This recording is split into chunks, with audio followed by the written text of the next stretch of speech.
The other thing we want to talk about was the Bucks. They happened to win their game. However, there was a point in their game where Bruce Arians, I think their safety gave up a catch, dropped an interception or something.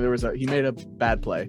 Bruce Arians reaches beyond a ref to smack him in the helmet. I don't know if you saw it. Yeah. He had a helmet on. It was an open hand slap, so he's not going to hurt him. I've looked at both sides of the argument. I've thought about where I stand on the argument. I understand he's got a helmet on. He didn't get hurt. It's just, a physical sport with a lot of guys with a lot of testosterone. So sometimes those moments happen. But I also understand if you want to take head injury seriously, even small hits on the head, you have to take seriously. They don't want players headbutting each other in celebration anymore. You can yell at somebody. You can swear at them. The idea of having to get physical as a coach or a person that you don't know if you can trust in any moment. So I understand both sides. I don't understand calling for Arians' job. His punishment is a $50,000 fine. Right.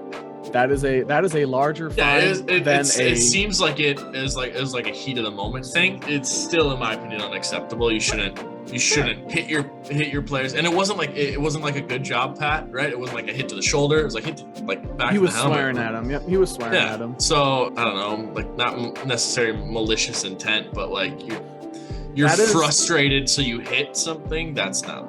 It's funny you say malicious intent because that is a heavier fine than a malicious intent headshot to a quarterback. That is still a bigger fine. There has been, I think, $25,000 fine. There was a hit on Tom Brady that was declared malicious intent, hitting him in the head. $25,000 fine from. But CD Lamb has an untucked jersey and gets a $16,000 fine. Yeah, that's what I'm saying though. Like these $50,000 fine, the NFL took that seriously. Yeah. He doesn't deserve to be fired. No, this is not old school mentality football. This is not players getting soft. This is not fans getting soft. This is learning how to communicate.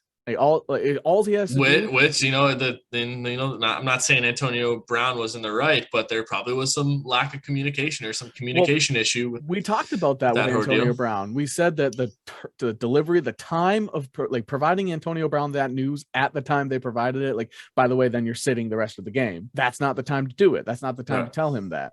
Just like when Zimmer cut Breland, running out onto the field. No, get back here. You're benched. Right. Yeah. Like there's a time and a place to do it. There's a way to do it right. Slapping somebody in the head as you're swearing to them. First of all, if you're ever wearing a helmet and you get smacked, you're not hearing anything. Bruce Arians is yelling into the void at that point. Big ass stadiums, 1,000 screaming fans. I'm not hearing anything anyway. You yell out, yo, Adams, get over here. You bring him to the sideline, and that's when go ahead, yell at him, tell him this, but every human being is different. Every person's different. Maybe Adams is one of those guys that as soon as you hit him physically, he could have lost all respect for you. I know that when I had coaches that got physical with players, I never listened to that coach again. Oh yeah. If a coach yells doesn't know how to talk, he only yells, I usually tune them out. 10th grade? Yeah. But if a coach, tells me, sits there and be like, you messed up on this play, this is what you need to do next time. I took that in, absorbed it, and made sure that was in my head every time I was on the court or on the field. Right. But as soon as you take us to our we're kind of the same way. We had a 10th grade coach that yelled a lot, and he never really gave us instructions on what he wanted. He just yelled and played his favorites. And then we had coaches in our 9th grade intramural. Is that right? Not school ball. It wasn't school ball. It was like summer traveling, league. Summer league type thing. Where you played against everyone. Yeah, we had coaches that were like D1 athletes. So and they were very respectful. Like they explained what they wanted, and they were willing to listen and teach, rather than just yell and whatever. So because that's what as a coach, it's your job to handle the game of football. It's your job to communicate with these people as a person, your head coach, which is why when all these teams looking for a head coach, I do not look for a coach that wants to call plays. You want a coach that is totally fine delegating, because no matter how much a head coach delegates to coordinators and personnel, they still have a ton on their plate. Right. If they want to be a good head coach, we talked about it with Sean McVay before, brings a wide receiver over, tells him good job. You've also seen Sean McVay say, what the hell are you doing? Right. Like you need that balance. Sure. There's two different things. There's a 10th grade coach where, and I wanted to bring up the story, so here we go. So the starters are playing like shit. The second like unit goes in, me and you both on second unit. You're both in there. We come down. I think break I a shot, three. You shoot a 3. They're in a zone, so we're like. Yep.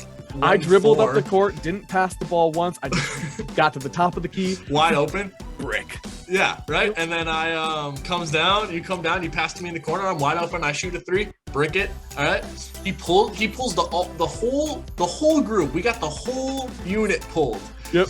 We're all 2 plays. Yeah, 2 plays. We're down at the end of the bench, and the coach turns to us and he's like, "How many times do you guys shoot 3s at practice?" Like, just yells, right? Yep. And I'm like, we don't say anything because we're getting, embarrassed on the sideline. Yeah. The next practice, he has us doing 3-point shooting drills. Both of us are in the 3-point shooting drills.